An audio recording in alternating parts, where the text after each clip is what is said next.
Evening, everybody. Am I audible now? Good evening. Yes, sir. Okay, Yes, sir. fine. So, welcome to this session, Module 3, Day 1. And let me start this session with a small story. So, during my initial school days, I was much fascinated with mathematics. But the problem was that I always used to get stuck in mathematical derivations. So my mathematics teacher used to tell me that if you want to ace this subject, practice as much as derivations as you can. The more you will practice, the more your understanding of mathematics will develop. Then I had few friends who said that this won't work for you. It's better that you learn by heart all the mathematical expressions, all the derivations you learn by heart.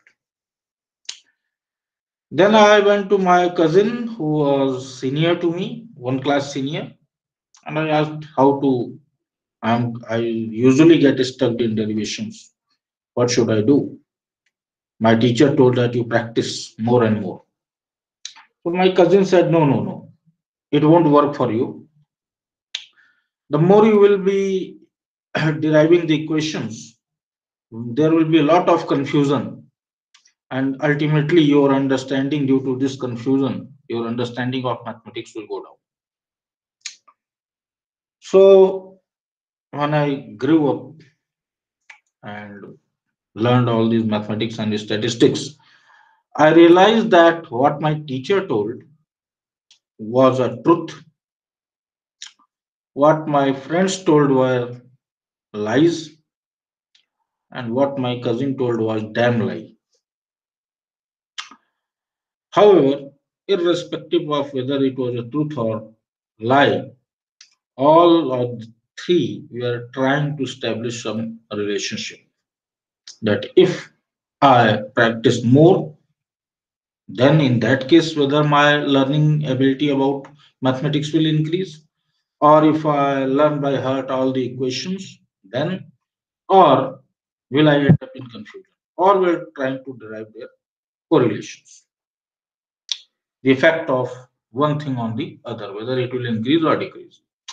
Now, what my teacher told, the truth that if I practice more, my understanding of mathematics will increase, that was a positive correlation.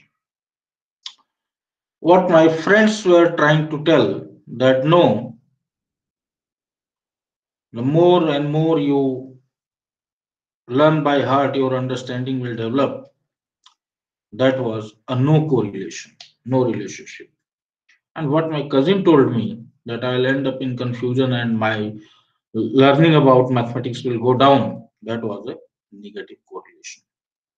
So, what I mean to say that correlation or the relationship between the independent variable x and the dependent variable y ranges from -1 to +1, means from a negative to positive. However, in case of correlation, this positive relationship or negative relationship, that is the direction, does not matters.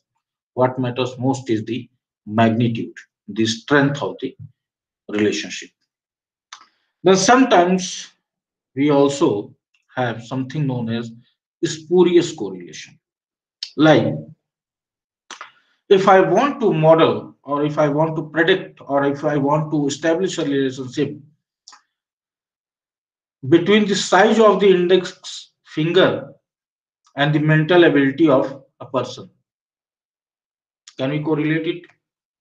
If I can prove this statistically, it will be true.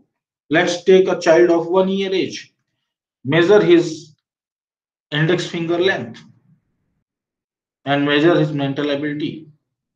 You see, at the child's, let's say, he grows up to the age of 3. Now, the length of the index finger have increased and his mental ability has also increased. At the age of 10, the size of the index finger increased and his mental ability also increased. But with this, we cannot generalize that always size of index finger is related to the mental ability, because this will happen only till the age of 18. After 18, there won't be any increase in the size of index finger, but yes, mental ability will increase. So such type of correlations are spurious correlations, or sometimes we call as stupid correlations. So having said that, let's delve deep into this word of correlations.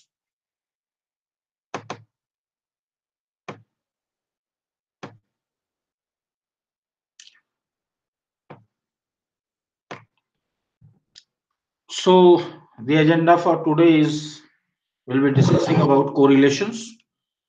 And correlations is, there is something which we normally use, the Pearson correlation, that comes into the category of bivariate correlation. And we have Pearson product moment correlation and Spearman correlation, also known as ICC. Then we have non-parametric correlations, such as Spearman is a non-parametric equivalent of Pearson correlation. Then again, we have another non-parametric correlation known as Kendall-Stau correlation. Then we have biserial and point biserial correlations, and we have partial correlations. So one by one, we will be discussing all these correlations.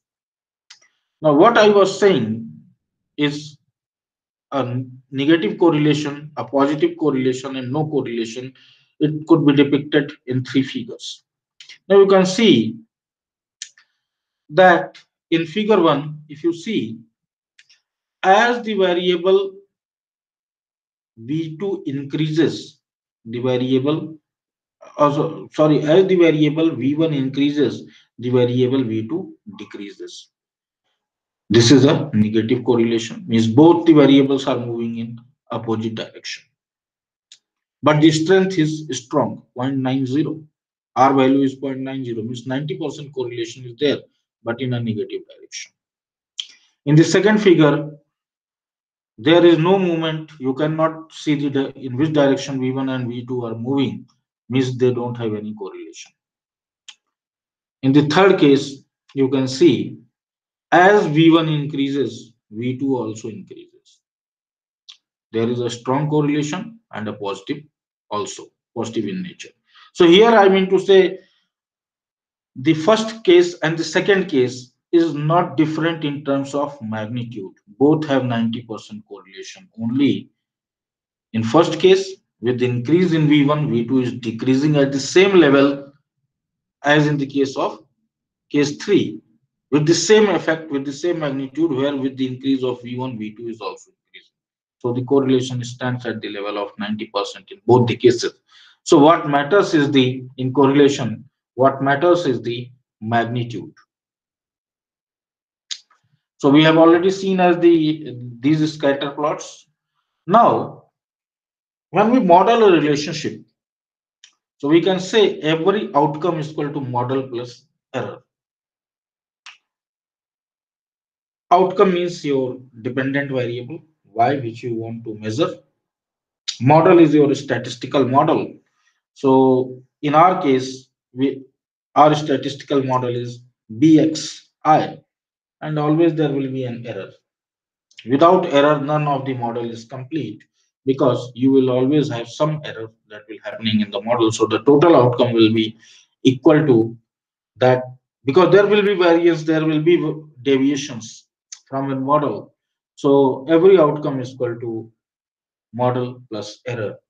So if we talk of correlation, we can model this relationship.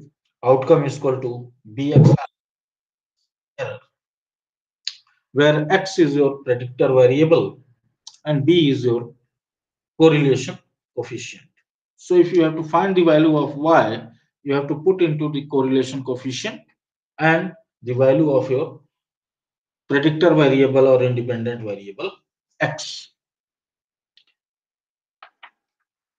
If you just bring in few more variables, and similarly as in case, and we put in some intercept fitting to a straight line, equations fitting to a straight line, the outcome will be b0 plus b1 x1 or b2 x2 plus b3 x3 plus error. That's a regression equation.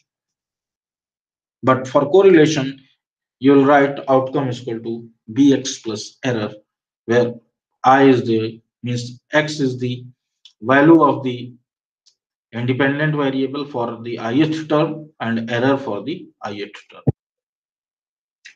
Now this entire correlation depends upon the variance and the covariance.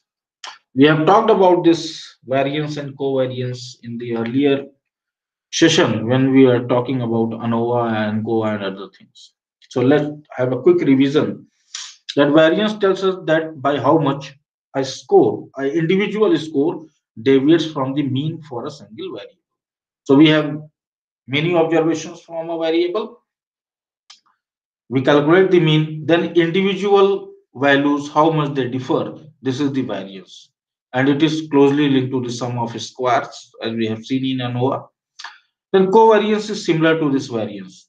It tells you how much scores on two variables, because if variance tells only for one variable, covariance tells how much scores on two variables differ from their respective means. So the formula for the variance is, you can see, summation of x minus x bar square by n minus 1, where x is the actual observation of the value I or the ith term, x bar is the mean, then it's square, and n is the total number of observations that you have taken. So this is the standard formula for variance. Now I was talking about covariance. Covariance tells you about how much uh, the values on two variables differ from their mean. So let's take two variables, packets and advertisements. Means we want to measure relationship between the advertisement and its effects on number of packets sold. So number of advertisements watched, number of times it was watched, and number of packets sold. Now we are seeing these deviations in the form of from the mean. If these two deviations means from the variable packet and from the advertisement, if they are moving in the same direction, then it is a positive correlation. If both deviations, suppose if both of the deviations from the mean, they are either moving in a positive or negative, right? Means the direction of movement is similar, then it will give us a positive value, which means that the deviations are in the same direction and there is a positive correlation. So correlation overall depends upon the covariances, how, in which direction the individual observations on two variables deviate from their mean. If in one case or in one of the variable, the variation from the mean is happening in a positive direction, and on the others variable, if the uh, variation from the mean is having in a negative direction or vice versa, means if they are not moving in the same direction, the observations are not moving in the same direction from the mean, they are moving in opposite directions on the two variables, then it gives us a negative result, and it indicates that both are opposite in direction, means a negative correlation. So the very simple way to look at the correlation is to look at the covariances between the two variables under study. So this covariance, it calculates the error between the mean and each subject score for the first variable, that is x. Then calculate the error between the mean and their score for the second variable, that is y. Then this is the statistic that goes behind the covariance. Multiply these error values and then add these values, and you get the cross product deviation. And the covariance is the nothing but average cross product deviations. So you can write this formula like covariance xy is equal to summation of xi minus x bar into y minus y bar, where x is the observation for the ith term, x bar is the overall mean of the x variable, yi is the individual observation of the variable y bar is the mean value of the variable y, and n is the total number of observations. So you can model this like so. If you want to understand the correlation, simply understand the covariance. Now, when it comes to deciding that which of the correlation you should go for, so normally we have either a parametric correlation or a non-parametric correlation. So the basic correlation, that is the bivariate correlation, where we check, because this is one of the basic correlation, because we check that what is the effect of x, change in x will lead to change in y or not. So normally we have two variables, so that's why we call it as bivariate correlation.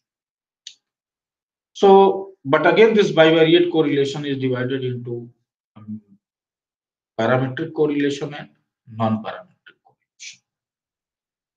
So if you want to decide on that which one you have to use, so first you will check whether you have taken data on a metric scale or the non-metric scale, or your data is continuous or categorical.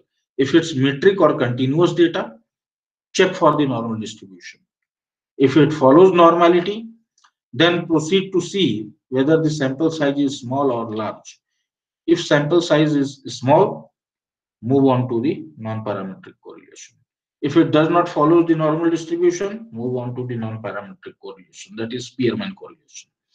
If your data is categorical, then you directly move on to Spearman correlation. However, if your data fulfills all these assumptions, means normally distributed, most of the times we do correlations, but we do not take into account these things. So first check if it's metric data, normally distributed or not. If it's normally distributed, sample size is large, means more than 50. Okay, then you can go for conducting the Pearson correlation or the parametric correlation. The hypothesis that we form in Pearson correlation or any of the correlations is that the null hypothesis, we can form, it's up to us that whether we form the two-tailed significance hypothesis or one-tailed. So let me make you clear about the two-tailed or and the one-tailed. Suppose if you are sure about the outcome, okay, if you have a directional hypothesis, like we'll be seeing in our example about the anxiety and the performance on exam, like if you know, or your hypothesis is directional, that more anxious someone is, if your hypothesis is like this, so if more anxious someone is about the exam, the worse their mark will be. This is a directional hypothesis. If this is this kind of hypothesis you have, then you can select one-tailed test or one-tailed hypothesis. And if you have non-directional hypothesis, means like I'm like you are saying that I'm not sure whether exam anxiety will improve or reduce exam marks, which direction it will move, then you can go for two-tailed significance test, or you can formulate two-tailed hypothesis. So if we formulate two-tailed hypothesis, then our H naught will be P is equal to 0.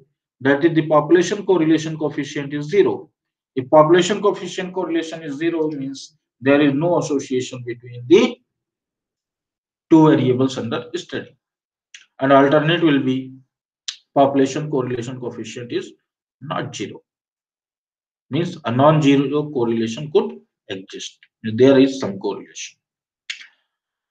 However, if you are going for one-tailed test, then your hypothesis will be unidirectional, or we call it as directional hypothesis, which say either P is equal to 0, that means no correlation at all, or this actually it's not P, we say rho. Okay, either it's greater than 0, that is the population correlation coefficient is greater than 0, means a positive correlation, or the population correlation coefficient is less than 0, means a negative correlation could exist. So if you're sure about whether which in which direction the correlation could exist, a positive or negative, then one tail test you can choose. Otherwise, if you are not sure, then go for two tail significance test. However, my strong suggestion is that always formulate a by non-directional hypothesis to avoid biases. Let's test that in which direction the population mean or the correlation is going. So always my what I mean to say that always formulate a two-tailed hypothesis or two-tailed significance test.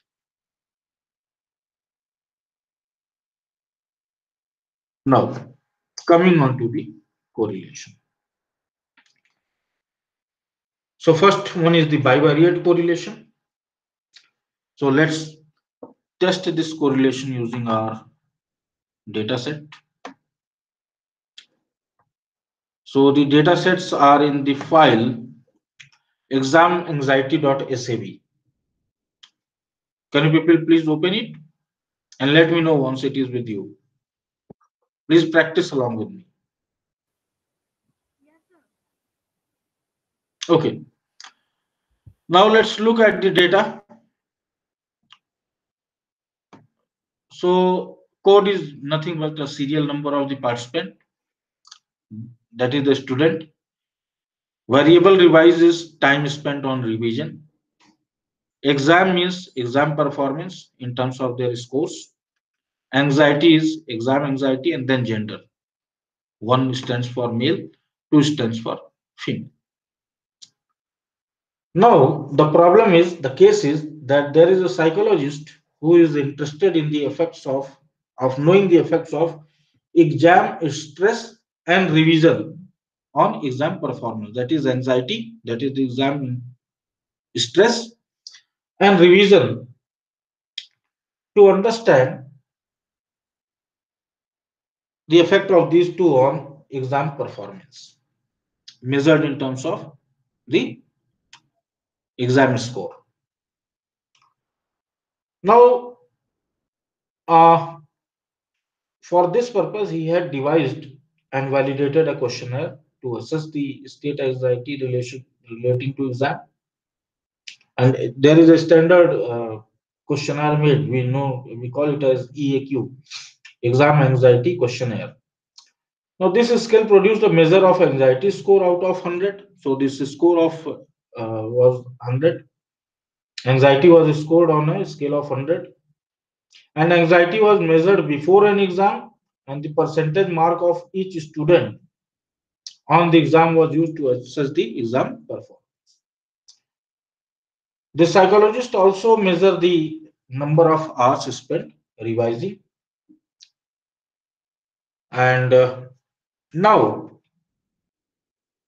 the psychologist is interested in knowing that how these three variables, that is the revision time, anxiety, and exam performance, are related to each other. So first, let's take revision and exam and draw their scatter dots to see is there any relationship, whether they are linearly associated with each other or not. So simply you can go to analyze, sorry, you can go to graphs, legacy dialogues, and create a scatter plot. Simple scatter. Now define y, the dependent variable, that is the exam performance, and on x, time spent revising. Click on OK. Now these are the scatter dots, but doesn't make any sense as of now. So unless you put, if you fit it to a straight line, so add fit line at total. Now from here you can see that as the time spent revising increases, exam performance also increases. More and more the student is revising, their exam performance is also increasing. So there is a linear relationship, and this R square could tell you how much of the variance is explained. It's nothing but the regression coefficient, R square. It tells you how much of the variance is explained by revising. Means revising is able to explain the performance at what level, how much variance is explained. So if you multiply it by 100, it comes out to be 15.7%.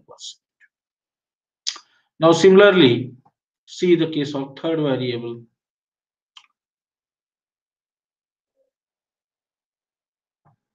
This will give you a initial insight how these are related.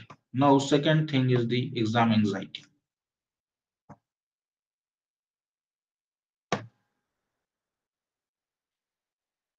Again, you have scatter dots fitted to a straight line. Here you can see as the anxiety increases, performance decreases. There is a linear relationship, and this is explained to a variance of 19.4%.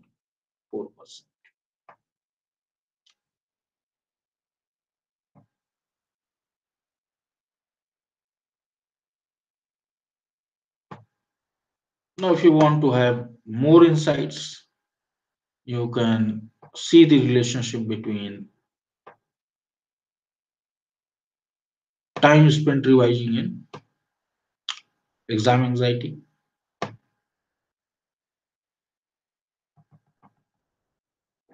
Again, fit it on a line.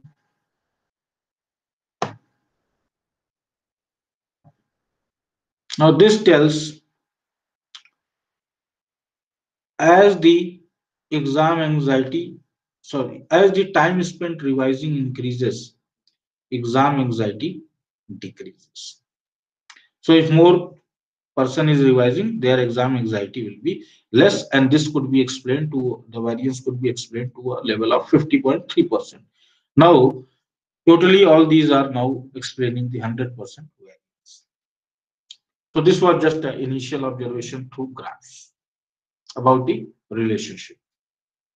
Now let's do actual correlation analysis. So before that, we need to test whether our data is normally distributed or not.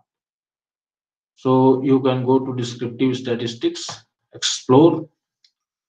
You take all these three variables under study. Then simply click normality plot with test. Continue. Okay.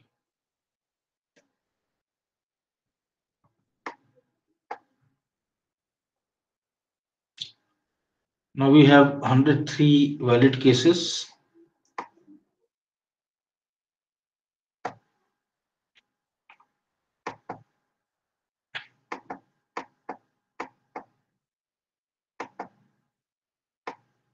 Now if you look at this normal QQ plot,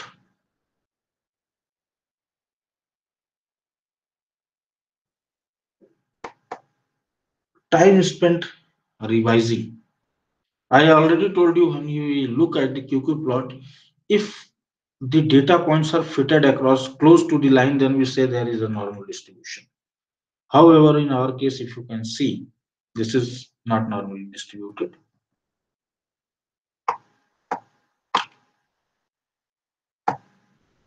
Also, there are outliers.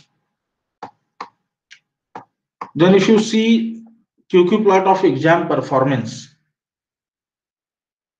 skewness is there, but not so skewed. Somewhere they are close to the data points.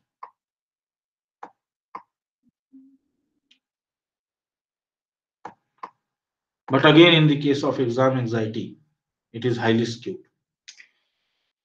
You can check it through histograms also.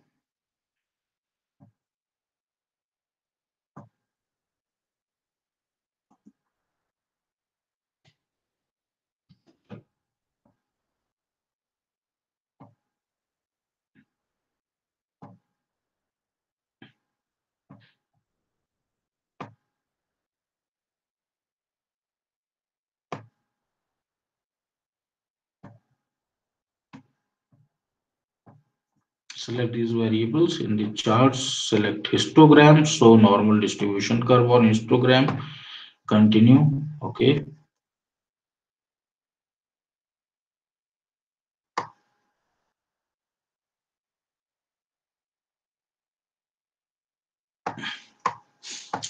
So you'll find time spent revising, not normally distributed. Exam performance is somewhat, but there is little skewness, and exam anxiety is highly skewed. So first thing to do the Pearson correlation is that your data should be normally distributed. And we want to conduct here Pearson correlation, but our data is not normally distributed. What to do? So every time during the session, I was talking something about bootstrapping, but now today I am going to apply this bootstrapping. Bootstrapping is nothing but a method that SPSS gives you to create robust confidence intervals. So what will happen that if your assumptions of normality and other assumptions are violated, means if skewness is there, that means there is some data set that is not falling into your bell-shaped curve or the normal distribution curve. So most of the statisticians, they suggest if your data is not normal, first treatment that you can do is increasing the sample size, because it is believed that more the sample size is, more your data tends to be normally distributed if drawn from a random population, if drawn randomly from a population. Second thing could be that you do a transformation where you take the logarithmic values of your data sets. Logarithmic values, since they have the base 10, so they will be normally distributed. But apart from that, what? If you don't want to do logarithmic values, because logarithmic values are not your actual data, they are just the representatives of your data. Increasing the sample size is not in your, is beyond your scope. Now you are about to conclude your study. Then what to do? There comes for your help the bootstrap. That actually increases the, creates robust confidence interval. Means it elongates that normal distribution curve. So as the normal distribution curve elongates, and how it does, by creating iterations many number of times. Maximum number of times that it can do iterations from the sample, means taking samples randomly from your list and checking that which one will fall in that curve. So maximum iterations it can do is 2000. This default value is set at 1000. So if your data is not following normal distribution, then you can use this, and let's see how we can use this. So you simply go to analyze, correlate, bivariate. Now we have three variables under study: time spent revising, exam performance, exam anxiety. You select this, and now here you see by default it's Pearson. You will be presented all the three options whether you want to do Pearson, Kendall Tau, or Spearman. Since our data is skewed, but only two variables are skewed, so it will be a good choice that we go for Pearson. But since two of the variables are skewed, then we will go for bootstrapping. But before I move on to bootstrapping, let's check the options. And also it will give you option whether to select the two-tailed or one-tailed. So if you have a directional hypothesis, go for one-tailed. If you have a non-directional hypothesis, go for two-tailed. What I suggest, always go for two-tailed. Then in options you can select uh, if you want mean and standard deviations, and if you select this cross product deviations and covariance, Then SPSS will give you the values of these statistics for each of the variables of the analysis. The cross product deviation tells us the sum of products of means corrected variables. So if you want, you can take this also. Here by default, exclude cases pairwise. It is there. Leave it as it is and continue. Now come to bootstrap. So first perform bootstrapping. By default, it has taken 1000 samples or 1000 iterations. So it will do. Leave it at default because within 1000 it will get, no need to put it to 2000. And 95% confidence interval we want. So by default it is. If you want to change it, change it. However, in social science and management studies, put it as 95%, but not as a percentile. In normal, what we do, we keep confidence interval as 95 here since we are creating iterations. So we will take confidence interval at bias corrected accelerated value, that is BCA. So now our confidence interval that we are taking is not a normal case, it's a BCA, which is known as bias corrected confidence, bias corrected accelerated confidence interval.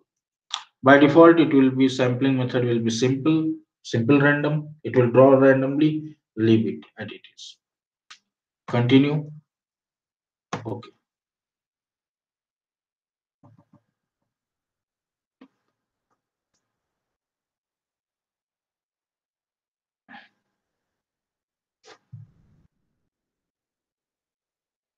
Now here you get your correlation.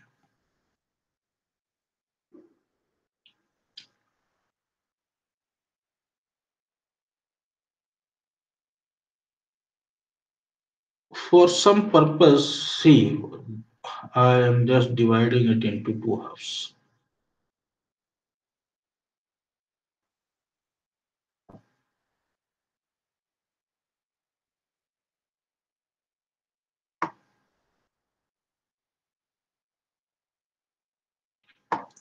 Because what is depicted in this half, the same is depicted in this half also. So you can take these values.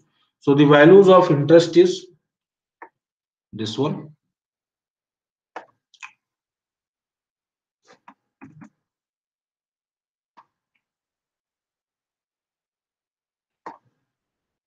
this one, then these two values,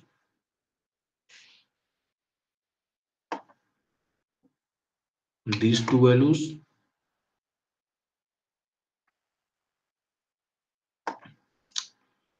and ultimately there should be some more values of interest.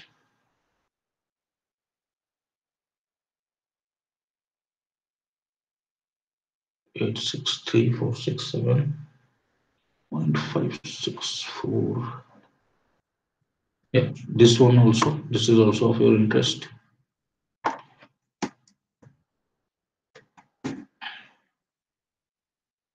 Let's take this value.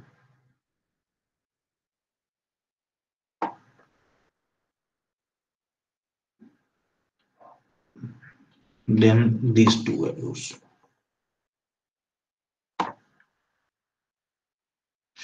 Now, interpretation. Now, this is the matrix of result that we are getting. And let's see in the first case, R is 0.397. So it is the relationship between time spent revising and exam performance, and that value is 0.397.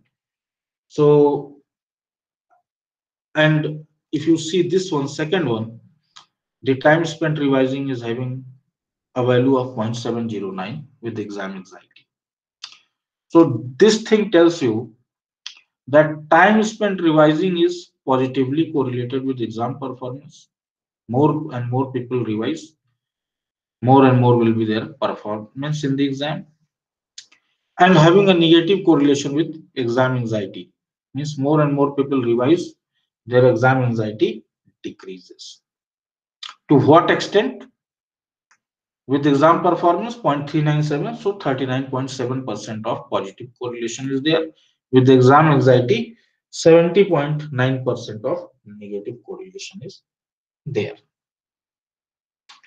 Then, if you see this one, you will find the correlation between the exam performance and exam anxiety, which is minus 0.441, means a negative correlation.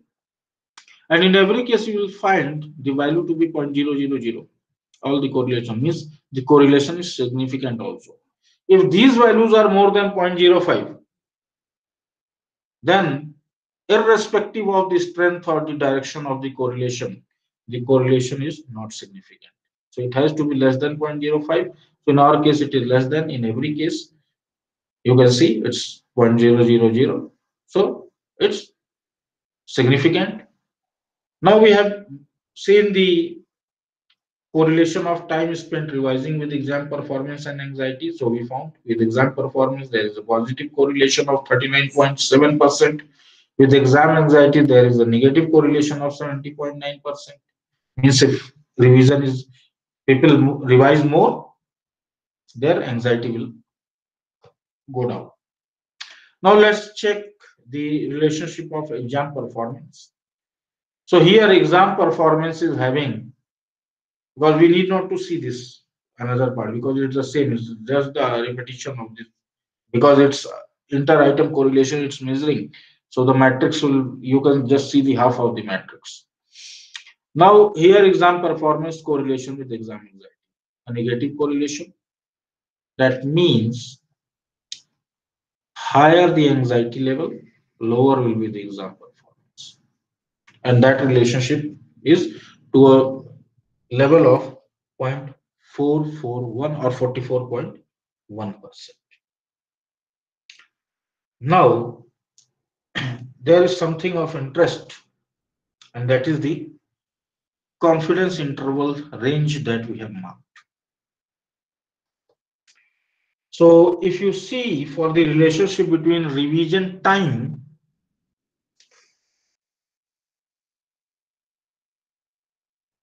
spent, yeah, relationship between revision time and exam performance. You see this table. If we see this relationship, time spent revising, because we have bootstrapped the model with BCA method, so we need to take into account this lower and upper bound also, the confidence intervals. So for relationship between exam performance and time spent revising, it ranges from 0.256 to 0.517. For relationship between time spent revising and exam anxiety, it ranges from minus 0.863 to minus 0.467. This is the confidence interval that we are talking about.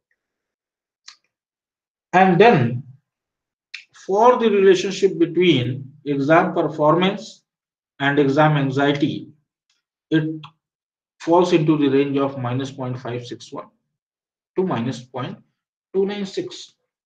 Now, this confidence interval, any confidence interval, it is the boundary between which the population value falls. That is the 95% of the samples, your overall population value, because we have kept the confidence interval at the level of 95%. So this is the boundary between which the population value is falling. Now, if this interval crosses zero, or if it is near to zero, it means that the population value would also be zero, means no effect, no correlation at all. If it crosses zero, then it means, if these two boundaries crosses zero, then it means that the population value could be a negative number, that is a negative relationship, or a positive number, that is a positive, means beyond zero. If anything is crossing zero, either it will be in a positive direction or it will be in a negative direction. If it's close to zero, then population value is also zero. That means no correlation at all. If it is beyond zero, means if it is moving in a positive direction, then positive relationship. Moving in a negative direction, having negative value, then negative relationship. So if you see in our case, none of them were close to zero. Okay. So in the first case, it was from 0.256 to 0.517, a positive correlation.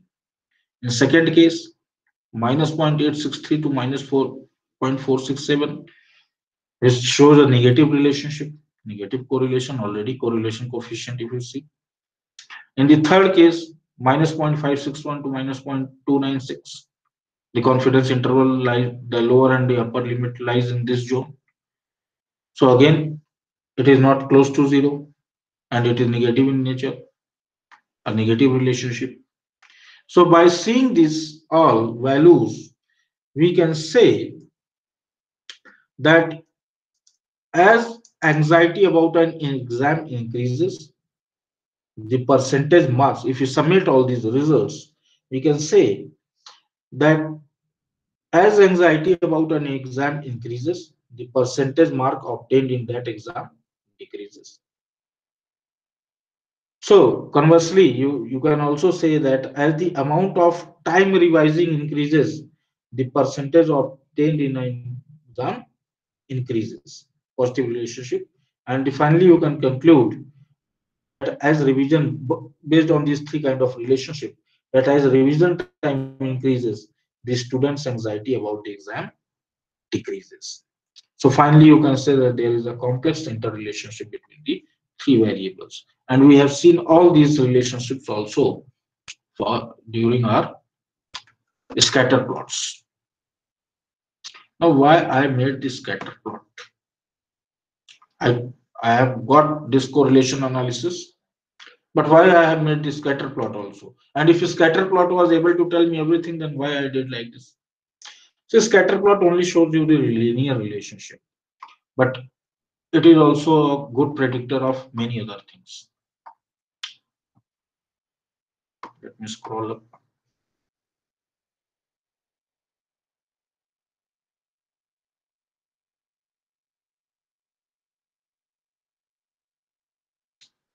See, this scatter plot is also giving us a value of r square. So this could be used for interpretation. Though we cannot make direct conclusions about the causality from the correlation, because direct conclusion cannot make. We can take the correlation coefficient, what we got, a step further by squaring it. So this r square is nothing. If you just square the correlation coefficient, you will get the same value, r square. So this r square tells you about how much of this variability is between the relationship is shared by the variables. So let's say if you are looking at the relationship between exam anxiety and exam performance. So exam performance vary from person to person because of a many number of factors. Means they might have different ability, they might have different levels of preparation and so on. If we add up all this variability, then we can have an estimate of how much variability exists in the exam performance. And R square tells us how much of this variability is shared by exam anxiety. Now, if you see that these two variables, if you see the table, again, I have to scroll up and down to show you the table. If you see the relationship between exam performance and exam anxiety, this comes to be 44.1% or minus 0.441, a negative relationship, but how much variance it is explaining. This relationship is explaining how much variance, because see, if this relationship is coming, then also we cannot make direct conclusions because every individual might be having different values. Okay, means different levels of exam anxiety, different level of performance based on their IQ level, based on their preparedness, all these things. So total variability that could be explained by this relationship, you just square it. If you square minus 0.441, it will come out to be this value. Just square it. You'll find the same value as here R square is giving you, 0.194. Means if we model the relationship between exam performance and exam anxiety, we will get a correlation value of 0.44, that is 44%, negative in nature, but total variability that is explained in the population through this relationship is 19.4. Means still around, you can say, 80.6% of the variation is not explained. So this accounts only for the 19.4% of the variation. Only it will have effect. Okay. Then if you see the relationship between exam performance and time spent revising, that was having a relation, I think the value of,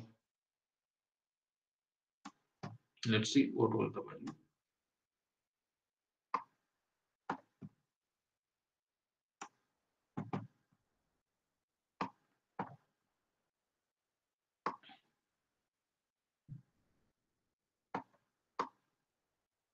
0.397 time spent revising and exam performance. If you square it, you'll get the R square as same as 0.157. So now 15.7% of more of variability has been explained by this, by the relationship between exam performance and time spent revising. Now what is remaining? Almost 50% of the variance is explained. We have still 50% variance remaining, and that will be explained by the relationship between time spent revising and exam anxiety. So if you just take the square of exam anxiety and time spent revising, correlation coefficient is minus 0.709. If you just take the square of this, the remaining 50% of the variability will be explained. So now the total 100% of the variance is explained by these three variables. So if 100% of the variance is not explained, let's say 80% is explained by these three variables, then you can conclude that the remaining 20% might be explained by some other variable, and you need to identify that. But however, exam performance, exam anxiety, and time spent revising, these three relationships are now able to explain the total 100% of the variance. So you can say that yes, these, whatever the relationship that is coming, that comes out to be 100% true in the population also. Am I clear on this point?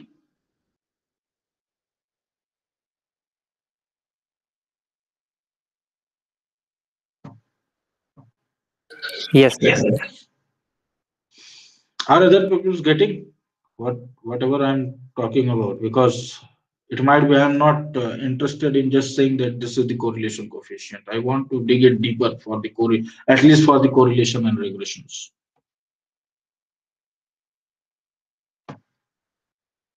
Fine. Now we are done with Pearson correlation, and we have seen how we can model these relationships even if we don't have normally distributed or we have violation of the assumptions for a parametric test.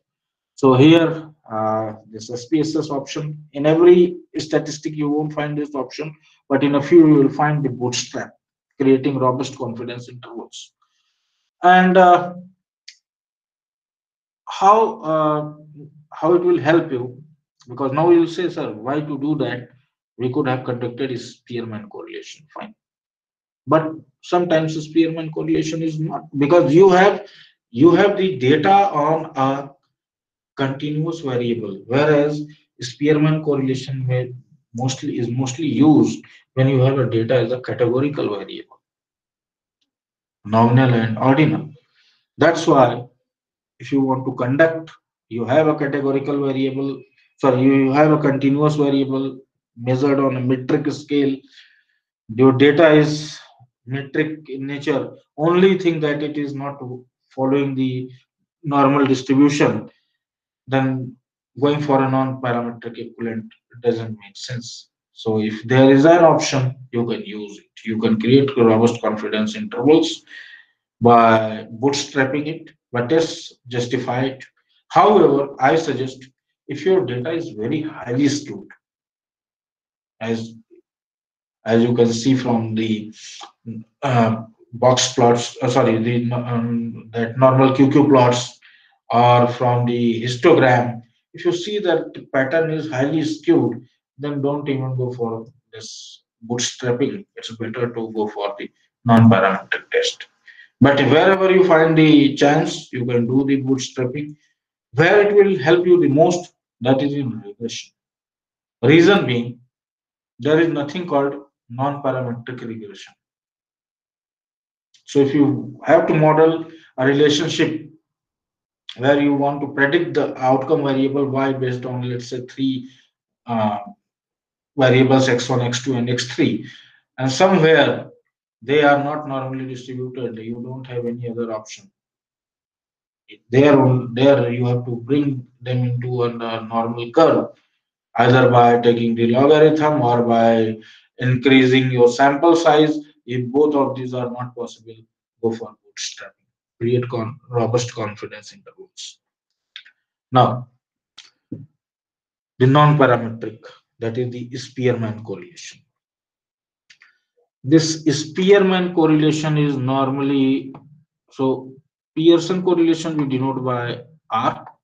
Spearman correlation is denoted by R. Yes. Okay. It is denoted by RS. So this is a non-parametric measurement of correlation based on rank data. That's why I said why we cannot apply the Spearman correlation even our data are not normally distributed, because normally we apply Pearson as Spearman correlation on rank data. Rank data means ordinal data, and ordinal data tends to be skewed. Okay. So let's take a case that we wanted to test a theory that more creative people will be able to create or manipulate or tell a manipulative story, or you can say create taller tales. So the data set is in the file the biggest liar.sav.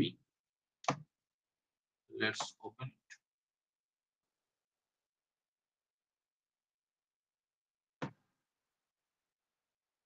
I've shared this data with you.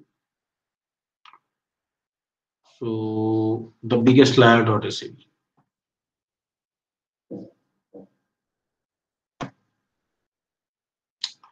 Now here we have creativity, and then we have this creativity, and another one is position. As of now, I am leaving the third one, the novice. I'm leaving. Now, if you see this position, first, second, third, fourth, fifth, this is a ordinal rank that is given. Okay.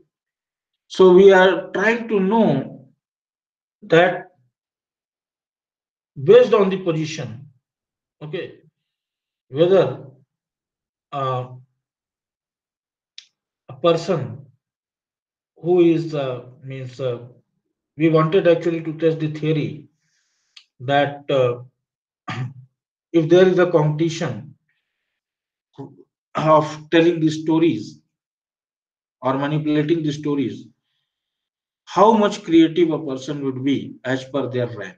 Suppose if they stood first in the competition, how much creative they will be in their story. If they stood second in the position, how much creative they would be in their story telling, third or fourth. So we want to know that whether rank or is coming to a particular position in a particular competition has something to do with their level of creativity. Means if the position increases, means if person comes first, whether he is more creative as compared to the second person, means we want to see how rank coming to a particular rank in a competition is related to the level of creativity of a person.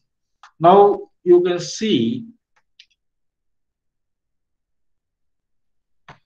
the creativity is a continuous variable measured on a continuous scale where position is ranked data or an ordinal scale. And if you see here, we have put the position as ordinally. So are you clear with the problem? We want to test the correlation between a person position and his level of creativity, where position is our ordinal data or rank data. And since it's a rank data, we'll go for Spearman correlation. So method is same. Instead, just only you go to analyze. So correlate, bivariate, and select. So if you have a situation where you want to model a relationship between a continuous variable and a categorical variable, where categorical variable is ordinal in nature, then you can use Spearman correlation. So remove this Pearson, select Spearman. In bootstrapping, we are not performing bootstrapping since we already have ordinal data. Let's do on that only.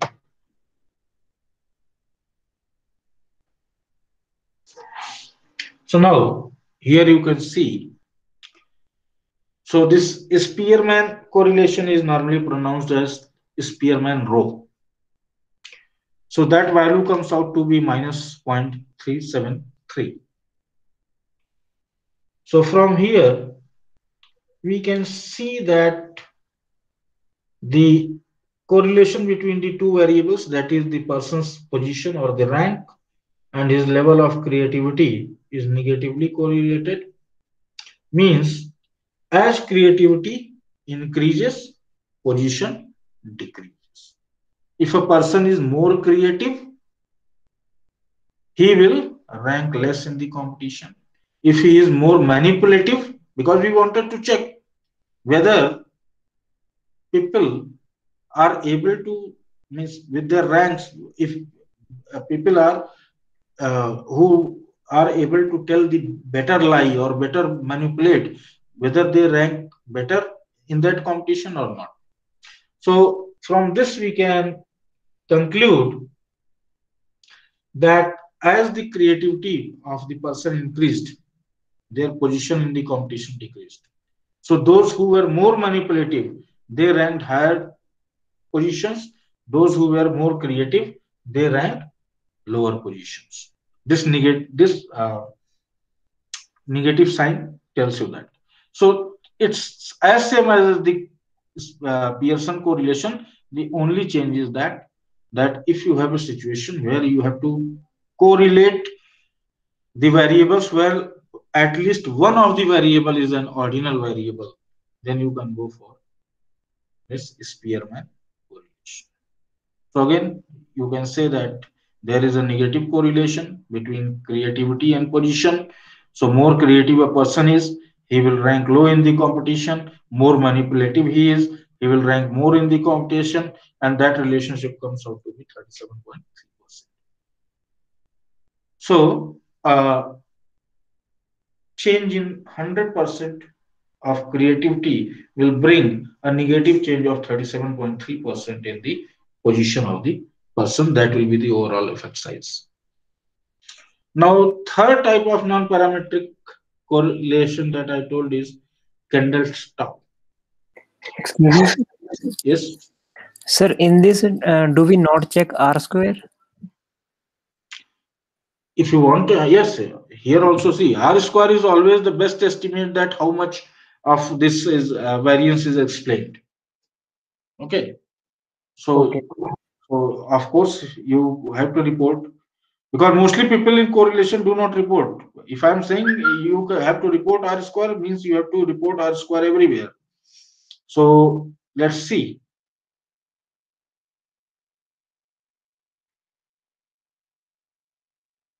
So it comes out to be 0.139. So you can say that in the population it means their creativity is only able to means the relationship between creativity and their position or coming first, second, third, or fourth or fifth in the uh, competition is only explained to a level of 13.9%, or you can say 14%. The rest 86% is could be explained by some other variables, right?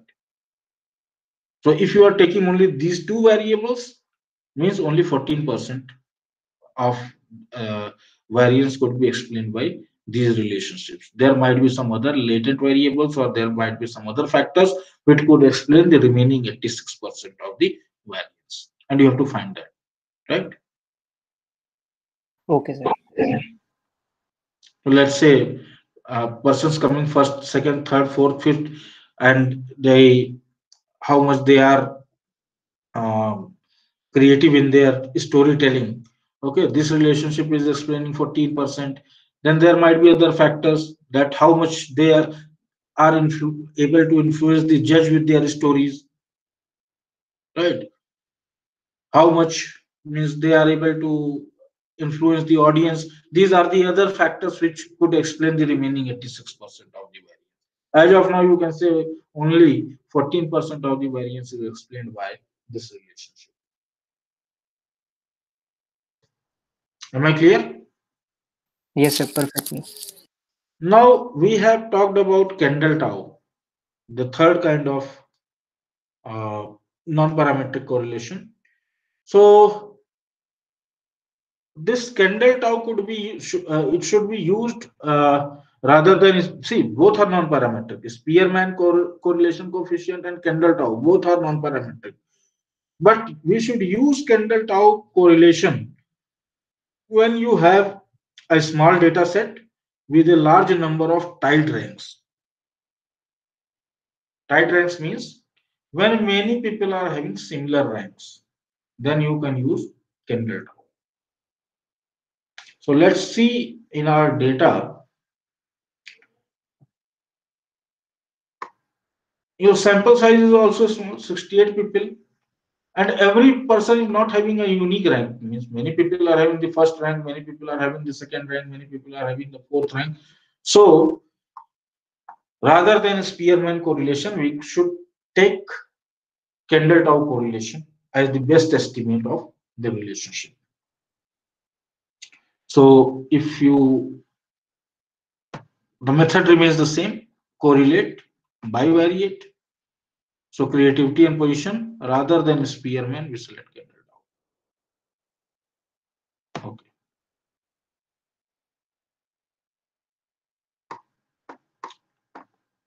Now here you see that this correlation again you will the correlation coefficient has gone to from previously when we have done Spearman it was minus 0.373.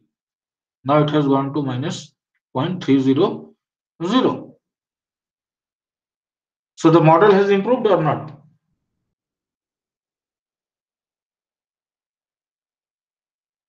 Sir, again there is a negative correlation between. Of course, there is a negative correlation, but which one is greater, minus 0.373 or minus 0.300?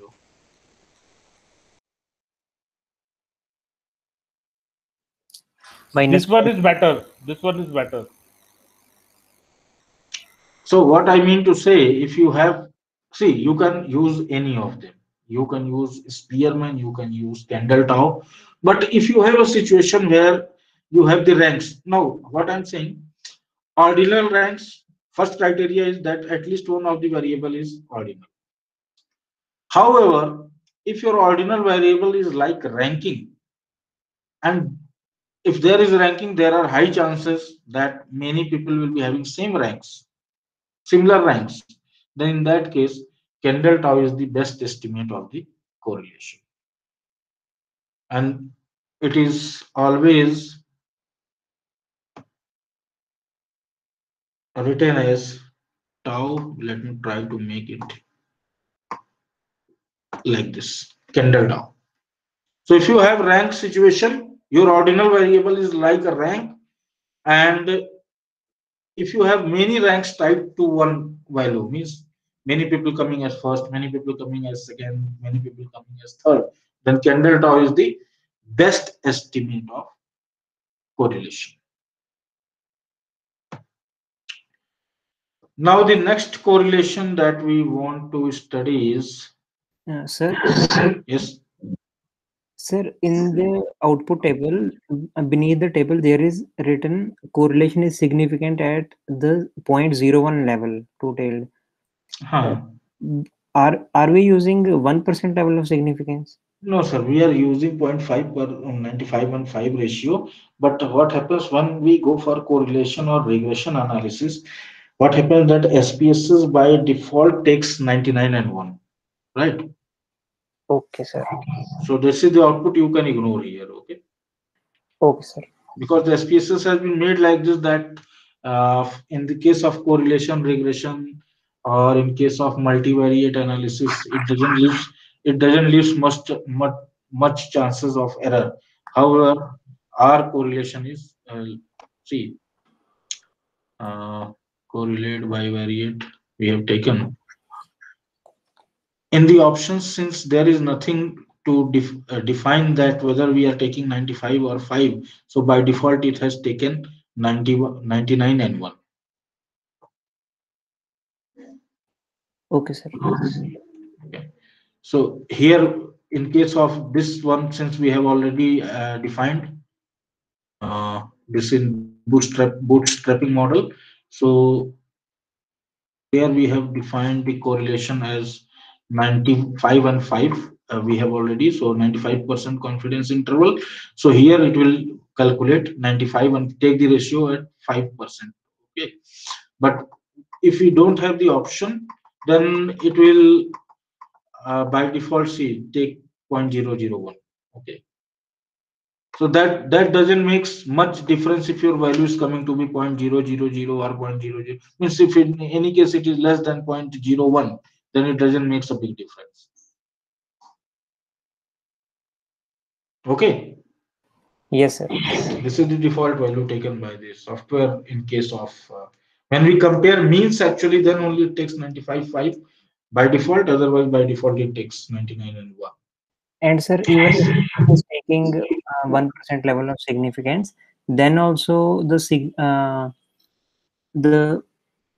in the table the significance value should be less than 0.01. It has to be less than 0.01, yes. Yes, sir. Okay. So this is by the default printing that, see what happens. It measures at the level of 95 and 5, but by default, since this is a software, the makers have coded it like it that when you perform the test like correlation, regression, or multivariate methods, it prints this value that correlation is significant at 0.01 level. You need not to worry about it until and unless your significance value, your p value is somewhere close to this value. If it is below this value, then it's fine, whether it's 95 or 5% or whatever you want, right? Got it, sir. Got it. This is by default. Now, coming to the another kind of correlation uh, which we have on the agenda. Yeah. So biserial and point biserial. So normally we assume that correlation is something about only Pearson and Spearman. No, it's beyond that. So Kendall tau we have taken, we have seen Spearman, Pearson, now biserial and point biserial. This biserial and point biserial correlation coefficients, these are distinguished by only one conceptual difference. And this correlation coefficient we use when one of the two variables is dichotomous.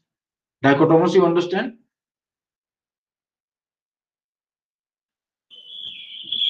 Yes, no type.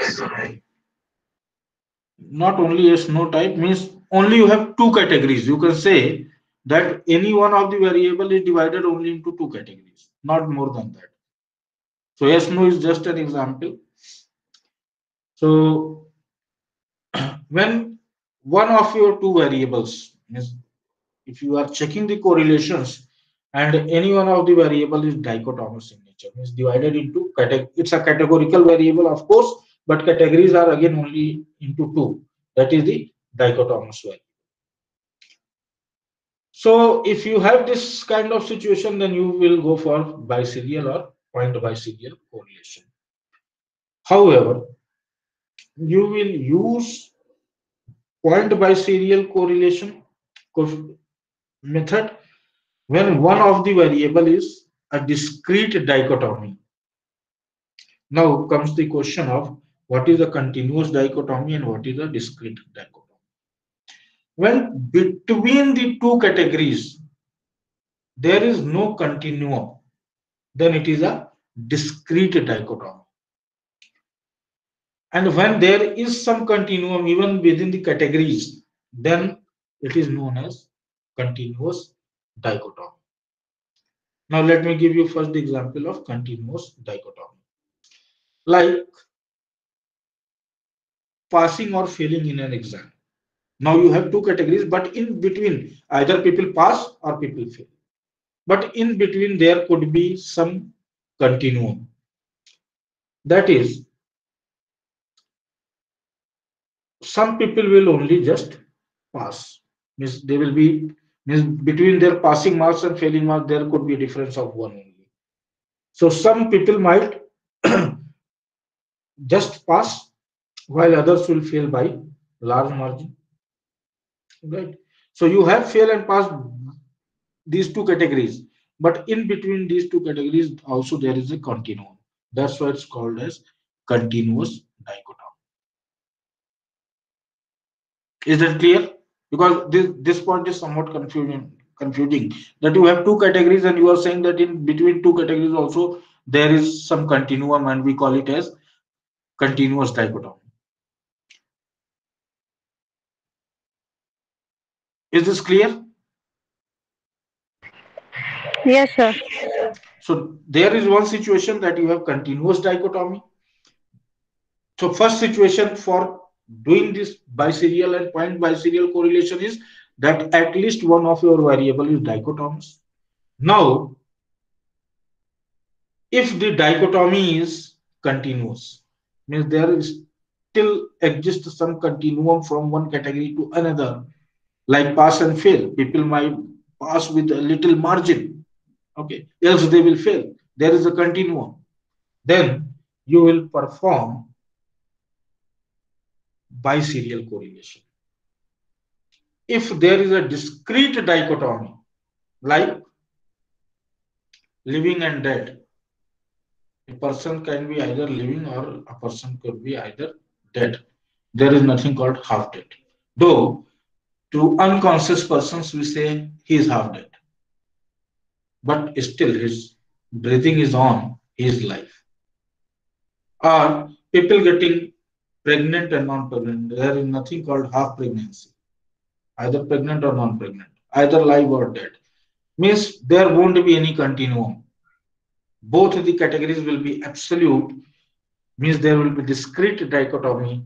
In that case, you will perform the point biserial correlation. So first requirement is you should have a dichotomous variable. And if your dichotomous variable is having discrete dichotomy, then point biserial correlation. If it is having a continuous dichotomy, then biserial correlation. Now let's take the case. Am I clear on this point? Yes, sir. Yes, sir. Okay. Now imagine that I am interested in finding the relationship between the gender of the teenagers and how much time they spent away from home. Right? So now I have a categorical variable, gender, male and female. And relationship, I want to make a relationship between the gender and the time they spent out of home. Now in this case, you can see I have a situation of discrete dichotomy. Either a person is male or a female. I'm not taking transgenders into account. So now I'm having a discrete dichotomy. So in this case, I will apply the point biserial correlation. So the data is in the file pbcord.sav. So I'll open that file. Now you can see, just ignore the third variable. So time spent outside and gender, where I have coded 0 as female and 1 for male. Okay, so 1 represents male, 0 represents females. There is a discrete dichotomy, so I will perform the point biserial correlation. So it's nothing, it's the same as Pearson correlation. Okay, so there is no such option of doing a point biserial correlation. Only if this is the situation, I will just do the Pearson correlation and we'll call the method as biserial, point biserial correlation. So go will bivariate. So I will select the time away from home, which is continuous variable. Then gender, categorical and dichotomous, having discrete dichotomy. I will take Pearson only here, nothing else. And okay. Now here you can say that gender have positive correlation with time spent out of home. But which gender?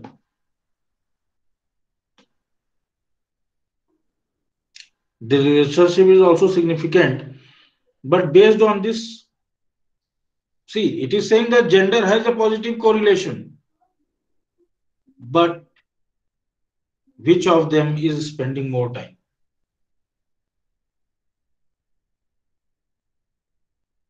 Sir, gender one. Gender one. How, sir? Sorry, sir.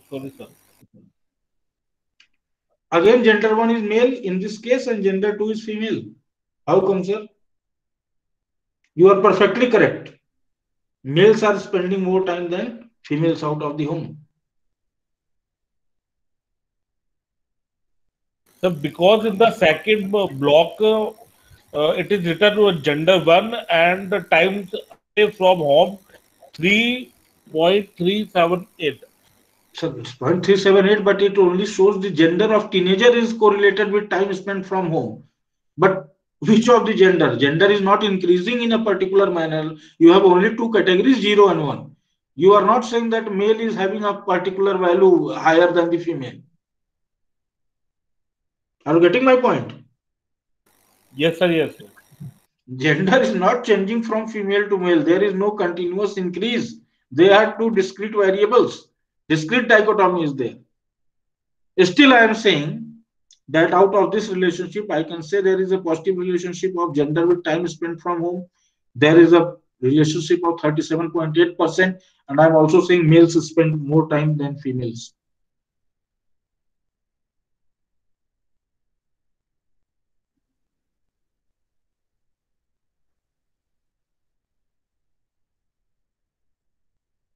That's the beauty of point biserial correlation or biserial correlation. Your sign of correlation means whether it will be positive or negative. That is totally dependent on which way you have done your coding of the dichotomous variable. So here it is taking 1 as higher value and 0 as lower value, though it's dichotomous. So here it will say that males spend more time as compared to females. And if you want to calculate its how much variance is explained, just square this 0.378, it will come out to be 0.14 That is 14.3% of the variable is of the variance is explained. Other reasons for time away from home could be explained by some other variable. Now I am saying that the sign of correlation will depend largely on means the direction of the relationship will depend largely on how we do the coding. Just let's cross check it whether if we change the coding the sign will change or not. So analyze descriptive statistics.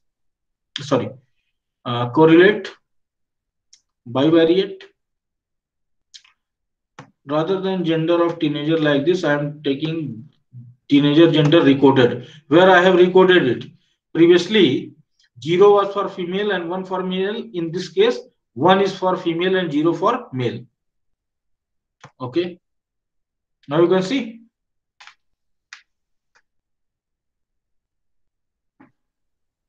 Now there is negative. Now it has become negative. Again, this entire study is showing what? So Males this is a spend more different time. scenario because we have changed the gender code. So again, it's saying as the gender increases time is No, spent. sir. Just the code has changed. Sir, we have changed the code now. In previous case, sir, 1 was male and 2 and 0 was female, right? In the first case. Yes, sir. Yes, sir. So it showed a positive correlation, which stated that if the value of the gender, take the numeric value, if it is increasing, then time spent out will also increase. So the increasing value, 1 is greater than 0, for males was higher. So we said that males spend more time as compared to female, right? Are you getting my point? Yes, sir. Yes, sir. I Now was second, down one. now second case, we are saying that as the value of gender increases numerically, time spent outside also decreases. This is the same result. If you see here, 1 is for female and now it is having a negative correlation. Again, it is saying that if you are female, your time spent outside will decrease. If you are male, your time spent outside will increase. From second also it is proved. Any confusion? No, sir. No. No, sir. Means the moment we reverse coded, this relationship also became negative, but overall the result remains the same. So whether your relationship will be in a positive direction or negative direction depends totally on what is the value of your coding of your these dichotomous variables. Clear, sir? So if you have such situations, the situation of dichotomy, if you have continuous dichotomy, then also you'll perform the same test and you'll say that you have performed biserial correlation.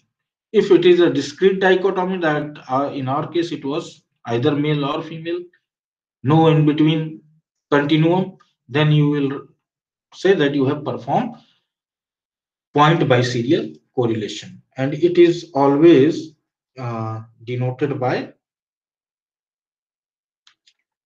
RBS.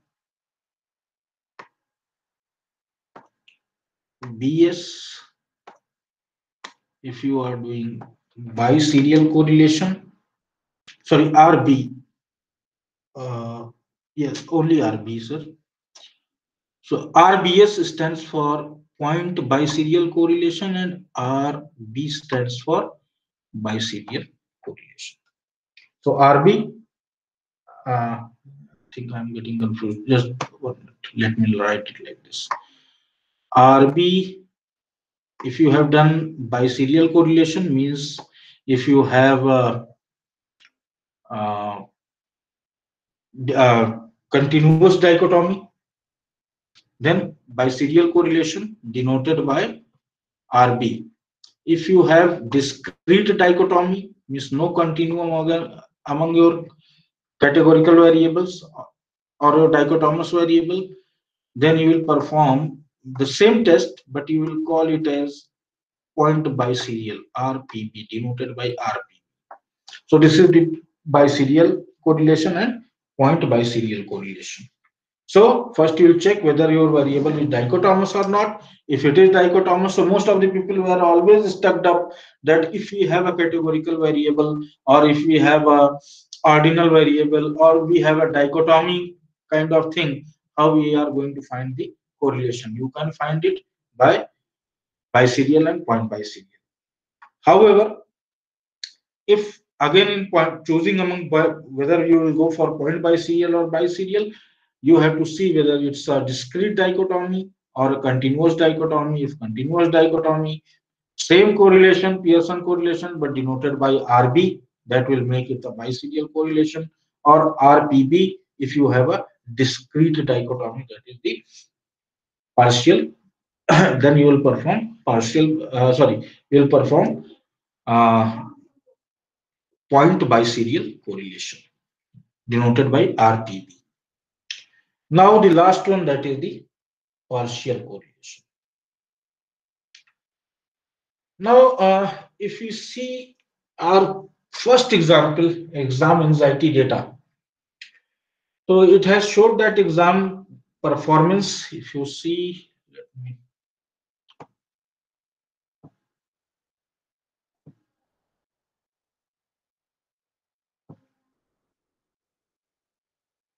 I think that output should be somewhere here. Yeah, if you see. Now, this has given us a very complex situation where it has said that exam performance was negatively related to exam anxiety. If you see, the exam performance negatively related to exam anxiety. Time spent revising negatively related to exam anxiety, but positively related to exam performance. So we had a lot of, the scenario was quite complex. Now, from this, we know that the revision time is related to, if you see, the time spent revising is related to both the performance and the exam anxiety, both. And through R square also, we have found that the revision time accounts for almost 50% of the variance in modeling the relationship between between the revision time and exam anxiety. So if revision time accounts for half of the variance in the exam anxiety, then it seems quite feasible that at least some of the variance in exam performance is also accounted by anxiety, and that came to be 19.4. So what we want to know, that suppose if we want to have, because time spent revising is having effect on both the performance and anxiety. What if we want to know only the relationship between exam anxiety and performance by keeping time spent revising, because it was able to explain the maximum variance. So we want to see that how this exam anxiety is affecting the exam performance while controlling for the time spent revising. If this is the situation, like you have three variables, all are related with each other, correlated with each other, but you want to see only relationship between the two, so that we can do simple, go for the correlation between the exam anxiety and exam performance. Don't select, okay, just you go here, analyze, uh, correlate, bivariate, and select. Okay, I think I have to open that data, then it will come.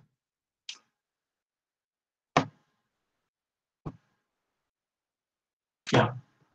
So here I want to know only the relationship between exam performance and anxiety. So simply I can do like this. I will remove this time spent revising, and it will give me the result, but this result won't be correct. Reason being, this third variable is explaining maximum variance in the population. So we have to take into account but as a controlled variable. So we will measure the relationship between exam performance and anxiety while controlling for time spent revising. If this is the case where you have 3 or more variables and you want to model a relationship between them and you want to control one of them, then you have to go for partial correlation. That won't be a bivariate. So that can be done by going to analyze, correlate. Now just you will select rather than bivariate partial.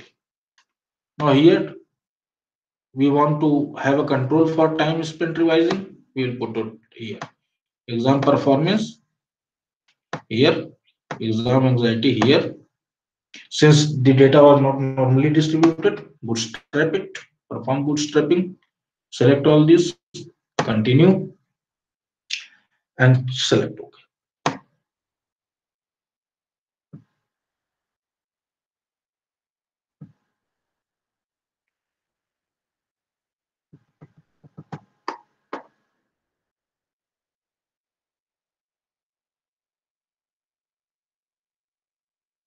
So it's still computing due to this bootstrapping taking time.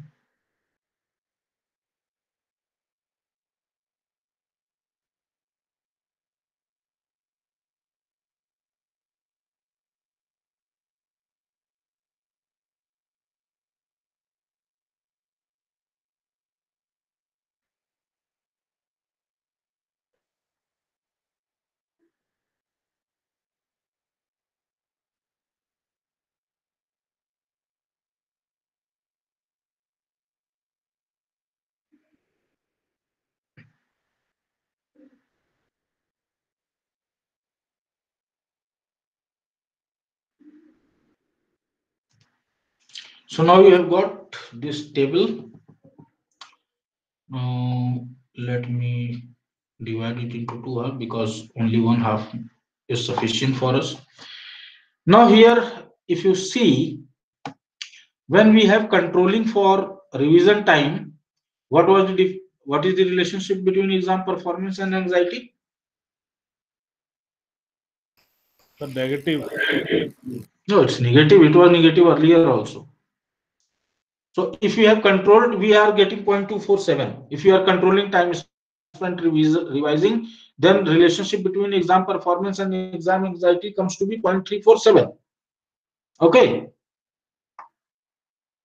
Now remember this relationship between exam performance and exam anxiety.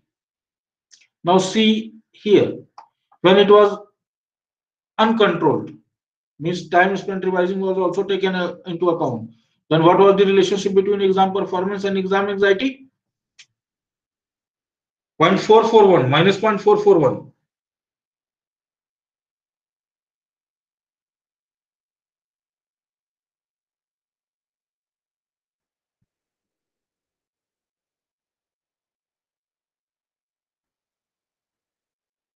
Are you getting? Compare these two values. Sorry? Yes, sir, understood. Compare these two values. The relationship between exam performance and exam anxiety when there was no control for his time spent revising. Minus 0.441. Time spent, relationship between exam performance and exam anxiety when time spent revising was controlled. Minus 0.247. It has decreased to a significant level. Number one. And right now you can see it's only about half of what we have got earlier.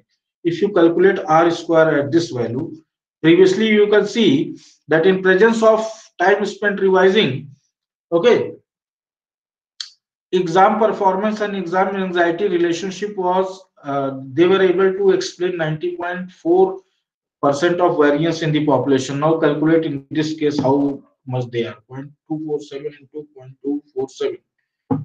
0.06 means now it's only able to explain 6% of the variance in the population.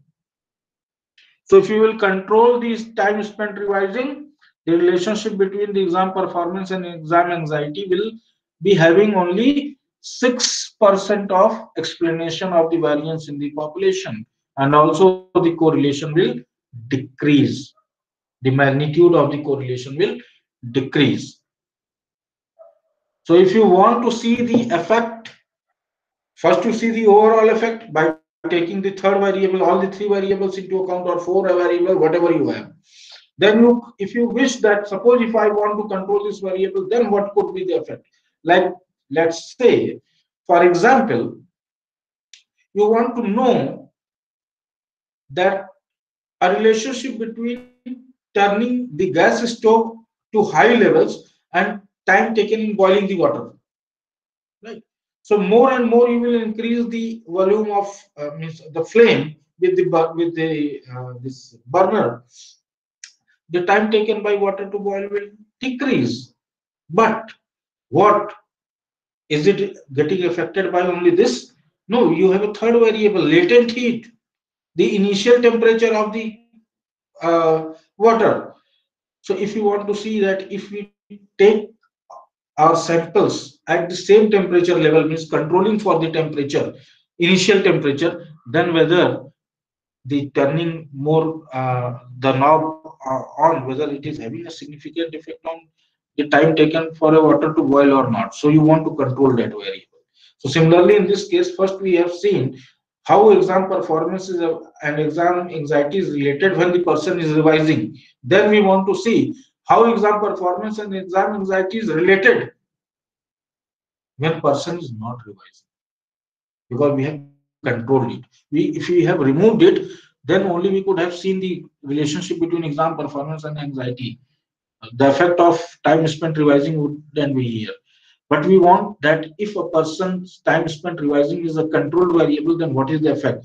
Then we are seeing that only the effect is half of what we were saying, means time spent revising was having a greater impact on this relationship. When it was controlled, then the relationship decreased, and also it was able to explain only 6% variance in the population. Initially, it was able to explain 19.4% of the variance. That's how you do the partial correlation. So even if you have a dichotomous variable, then also you can treat it as a, suppose if you have two variables which are uh, continuous variable, third one is dichotomous variable. If you want to treat it as a control variable, then also you can treat it as a control variable and perform partial correlation. Am I clear on this? Yes, sir. So okay, I'm done for the day, and hopefully